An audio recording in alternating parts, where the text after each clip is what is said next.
Hello and welcome back to episode 7 of this Q&A series. That is right, it is 7. Yes, because I think I had trouble with 6 last time, so it's got to be episode 7. Hello. So this is a Q&A question answer series where you give me questions, I ask them, I give them back to you in the comments, and we just, I don't know, it's just a way to do some Q&A, a little bit of interactivity, and it's also give me a chance to put some pretty games in the background. So, with that out of the way, pretty simple. It's a pretty simple series if you think about it. It's just questions and answers.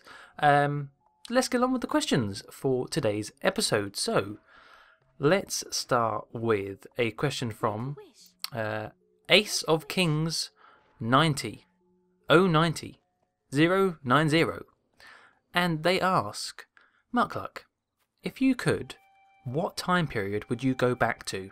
No, sorry, I read that completely wrong. It says, Muckluck, if you could, what time period would you go to? Not back to, would you go to? That's important, actually. That's very important to my answer of the question. So, basically, if I could travel to any time, where would I travel to? And I've been giving this question a think because that's that's a wide question. You have a lot of power in that question.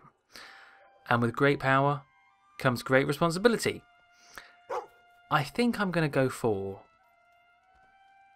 well, basically it comes down to two choices. This is the same for anyone. For you guys who want to answer this question in the comments, it's two choices. Do you go backwards or do you go forwards? At first, I thought backwards. I thought there are time periods that I love. I've mentioned about them in videos, the main one being the Wild West.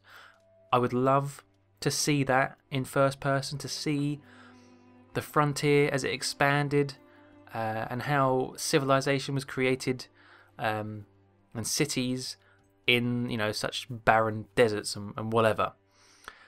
So at first I thought Wild West, and I thought actually it's a bit of a rough place, the Wild West. I could die if I go back there. I could get into a gunfight. They might think I'm some alien from the future, which I would be. They might just shoot me on sight. I could get a disease. I don't know. Bad stuff could happen. So I got thinking a little bit more. Well, what about another time period I'm interested in? And I was definitely interested in this as a kid, was the Victorian times. It's something we learn quite a lot at school because British, and a lot of things happened during the Victorian times in terms of industrialization. So it's definitely something we learned, and it seems like a cool time period. Having played Sherlock Holmes quite recently, it fits into that whole Sherlock Holmes thing, the vibe, the detective, and the cobbled streets and the horse-drawn carriages, and that seems like a nice place to go to. But then you think about it some more, and well, actually, Victorian London in particular, quite dirty place, probably smelly, again full of disease and poor health and crime. Would I really want to go to that? I don't know. And so the only correct answer, for me anyway, thinking about it, is I'd want to go forwards in time. It'd have to be forwards. Because let's face it, what's happened has happened. We know what's happened. We could read it in a book about the Wild West and the Victorian times. We can't read about the future. So if we've got this one chance, it's got to be going, I don't know, maybe 100 years into the future, 200. I want to, not too far in case we all die. I don't want to be teleported into a smouldering rock where we've blown each other all up to smithereens. So maybe 100, 200 years in the future. I'd like to know what we've done for our future generations and how they've handled, well, let's be honest, all of our mistakes. So how health is changed and how old people live to, and technology and space travel. The future. It's got to be the future. As much as I love the Wild West and the Victorian era and things like that, future's where it's at. Because then you'd be the one to learn stuff, I suppose. Well, you can still learn stuff from in the past, but they'd be the ones looking at you. They'd be the ones pointing at you going, ooh, who's that weird guy wearing weird clothes? He must not be from around these parts. But if you go in the future, you're going to be looking at them going, oh my god, what the hell are these guys wearing? We're all wearing jumpsuits, and we've all got the same haircut, like Jedward or so. Oh, that's a dystopian future right there. If you don't know who Jedward are, then good. So I think, yeah, future. 100, 200 years in the future, not too far, but far enough for some exponential, because we are advancing exponentially in terms of science and technology. So who knows what could happen in just that? Well, it's a long amount of time, but I don't know. I bet things could have changed a lot. All right, a good question. I like that question.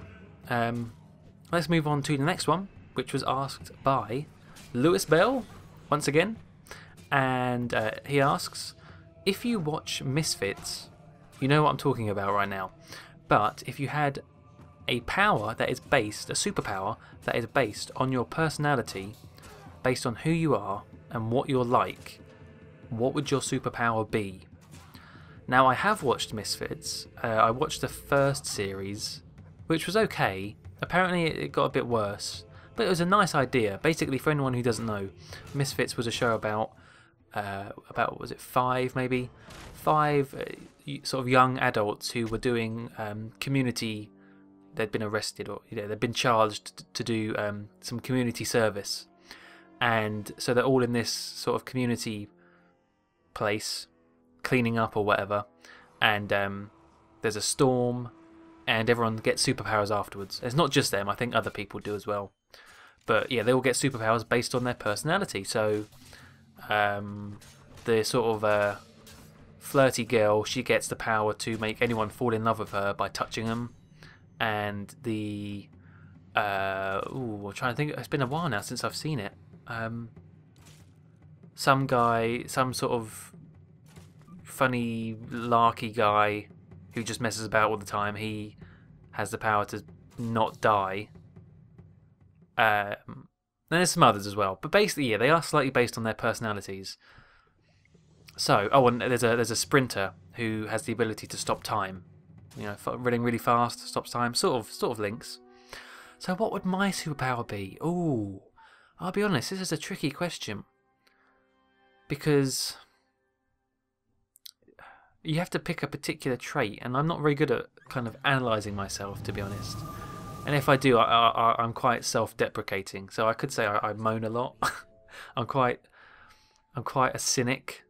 But at the same time, I think I'm quite an optimist. I like to see things on the brighter side of things. So my superpower could be... Oh, I know what it could be. You know Jesus, right? Pretty well-known guy. I'd be Jesus, but I would be Jesus. I'd be Teezus, right? I'd be Teezus because I'd have the ability to turn water into tea. I just touch it. I go to the Atlantic Ocean, I touch it, everything dies because I just turned it into tea. I touch someone, they die because all their water in their body turns into tea. You know what? This is a horrible power. I'm like King Midas. But tea. King Tidus. I've got to stop trying that. It doesn't work. But I've got a cup right here. I do like tea. That's not really a superpower though, is it? That's sort of like a crappy power. Oh, I know what I'd have. Got it. Actually, that's the bad one. Here's a good one. I used to watch a show when I was a kid on CITV, and it was called Zap. Was it called Zap? Yes, ZZZAP, Zap. And it was a show where it had little sort of short clips based around a comic, and so all these characters were in a comic book, and you had like 3-minute films of each different character, and one of the characters in there was called Artie Farty. I'm pretty sure his name was Artie Farty. And he was played by Neil Buchanan, who does, or did, the amazing, the wonderful, the life-changing show, Art Attack. And yeah, so he played this artist called Artie Farty, and his power was he drew things on a wall and they came to life. That would be mine. I could draw things and they'd come to life. Because I love doodling. I love doodling little things. This bit of paper where I wrote down my notes for this is covered in doodles. So, yeah, I'm pleased with that one. Let's go with that. Whatever I draw can become real. I'm sure that's somewhere else as well. I've seen that in something else. It's quite a popular sort of power. But yeah, I quite like that. That would be good. That'd be fun. And also sort of dangerous. I could draw tea and just have tea all the time. There you are. Tea's good. Right. Yeah. So thank you for that question, Lewis. That's a good question. I'd definitely like to hear your guys' answers to that, because it all depends on your personality. So you have to self-analyse. Tricky. Next question is from Aussie88. And he asks, you are controlling a turn for an out-of-control train, like a track switch. So you could change the direction of the train. If you turn the train left, it is going to run over one man who is working on a cure for cancer with a family. He does not, however, have the cure. He's only working on it. If you turn it to the right, you will run over 4 20-year-old people with full lives ahead of them, and you know nothing about them apart from that. Do I turn the train left, or do I turn the train right? I know these questions. I know these questions, Ozzy. These are these moral things, moral dilemmas. I've seen these. When I went to the Science Museum in London, they had a little display which said just this. It was about a runaway train. And it could either kill one person or it could kill 4, but then there's some other criteria. Like with this one, it's okay, so the one man with a family is working on the cure for cancer. So what it's getting at is this one guy could cure hundreds of thousands of people in the future. But I think I'm going to have to answer this question because I've thought about this.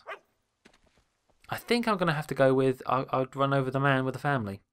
Simply because if you start prioritising lives based on that sort of stuff, it gets messy. It gets really, really complex. And I think pulling it back to a simple level, and that is sheer numbers. If you just keep it to sheer numbers, you can't say that life is better than that life, because of something, the cure for cancer. Okay, that's really good, but you can't say he's a better person for living than the 4 other people. So I'm just going to go with it on a sheer numbers thing and say I would turn left and run over the man who's working on the cure for cancer. Because, as it says, he hasn't got the cure, he's only working on it. So he hasn't even got it yet. But I think that's the safest choice, because you could start thinking, yeah, you could really get into it. You could have more criteria for the people, so you could... You know what I'm getting at. Basically, numbers. 4 versus 1. 1 dies. What a lovely question about death. But no, it definitely is an interesting question, because it does tackle that sort of moral... There's probably a science word for it, or psychology. It does tackle that part of the brain where you have to make decisions like that. And that's my one. That's my one. Next question is from EdFan287. And EdFan, I was going to call him Ed, but I realised he's EdFan, so his name may not actually be Ed. They ask, will you ever show us your face in a video? If you can, I would be happy if you could answer this question in your next Q&A video. Well, I think this question was asked quite a while ago, but I've got to it eventually. And my answer is, I have dealt with this question before, so I won't speak about it for too long. But the reason why I haven't shown my face is simply because it's something that I don't even think about in terms of videos. It doesn't... Basically, I don't see showing my face as anything related to the things I do on YouTube, which is making Let's Plays. I know that some people would think it would be nice, because then you get to put a face to a name, and a face to a voice, but that could also work the opposite way, and then you think, oh... I know it's happened with me a few times, I can't particularly remember when, but with some YouTubers, it's not that I've hated them afterwards, definitely not that, but it has sort of tweaked how I watch their videos. And once I knew what they looked like, it was a little bit. It wasn't bad. It just felt weird, because I'm sure you're listening to me right now. This is gonna get weird. You're listening to me right now, and try and think of what I look like. Okay, it's like one of those things where, like what Family Guy did, right? Where you have that squiggly thing in your eye, and you know it's there, but as soon as you try and look at it, you can't see it, right? That's what you're doing right now with my voice, I bet you. You have this sort of vague blur of a face in mind, but as soon as you try and think about it, it's not there. Am I right? I may be wrong, but that's how it is for me when I have people I don't know what they look like. Yeah, I just think I'd rather not risk having that feeling of being like, it's not quite how I thought you'd look, but it's fine, and just not bother showing my face at all. And also, I haven't really got the tools to. I don't have a webcam. I don't have a decent camera, to be honest. That being said, I think at some point I will have to show my face, reveal it. But that won't be on a purpose, a specific purpose. I think it'll be, say if Minecon happens, I can't go around wearing a mask the whole time, so I'd have to show my face then. But yeah, for now I don't have any plans to do a face reveal or a face cam. I think I'm just fine with the way my channel is, and I hope you guys don't either A, don't mind, or B, don't care, because I really don't think it should matter too much to what I do, which is make commentaries. It's all about the commentaries. And I hope you don't mind. But there you go, that's my answer.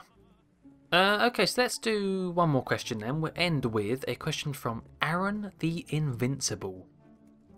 That's a pretty tough name you got there. He's invincible. And he asks, what kind of games do you mostly prefer for your Let's Plays? By this I mean funny games, action games, or scary games. Okay, well I've sort of answered this question before. I think a question well, I've answered before is how do I think of games to play for my channel? So this sort of fits in with that, but I suppose you're asking more like genres. Funny games, action games, scary games, sort of, well, not really genres, but themes. I'd like to think I don't really have a sort of... I'd like to think I could do multiple types of games. Like so far I've done shooters, platformers, 3D platformers, point and clicks, Minecraft, so sandbox I suppose, and open world. So I don't know, I guess mainly, not well yeah, because I don't really do scary games, so there are things I don't do, or I won't plan on doing. But what kind of games? How do I even go about explaining that? I guess they just have to be games that I can enjoy, obviously. It's a stupid answer. Funny games do help. If a game is funny, then that just makes it fun for me to play even more so, and hopefully fun to watch. Hence why I've done things like Destroy Humans is a funny series. Simpsons is funny to me because I love The Simpsons. Monkey Island's funny. The humour of it is funny. But then at the same time, that some things are a bit more serious and some things are not so funny. But funny is always good. Funny's good. I really can't think of how to describe it though. Yeah, I really don't think I have a good answer for that question. I could say the games I don't really like to do. I've already mentioned scary games I don't really want to do. Racing games, not particularly. Football games you'll never see on my channel, hopefully. So those sort of games I don't want to do. It's always easier to say what you don't like than what you do, isn't it? Why is that the way? But I guess funny. Let's say funny games. Action games. No, they don't even have to be action, to be honest. Just interesting games for me. That's the thing. It has to be for me. I can't play a game I don't really feel attached to. Or if I do, then I'd think the Let's Play wasn't very good. Which has happened a couple times, I think. But that's the main thing. If you're making videos, you just have to connect with them. You have to like them. And even within a Let's Play, you could. Okay, let's take Time Splitters for example. Time Splitters 2. I love Time Splitters 2. But I am realising towards the end of the Let's Play, the connection is a little bit thinner because I'd never played that far into the game regularly as a kid. So the later levels don't mean as much to me as the earlier ones. So if you take that sort of as games in general, if they don't have that sort of feeling, I don't think they turn out as well. But that's for you to judge and me to listen to. So that's just a rough idea, but ooh, that was a dodgy answer. Sorry about that. Anyway, that will probably do it for this episode of the Q&A thing. I'd particularly like to hear your answers to time periods. Where would you go? Any time period. And also the personality one. And also the running over four people or one person. Moral ambiguity. Ooh.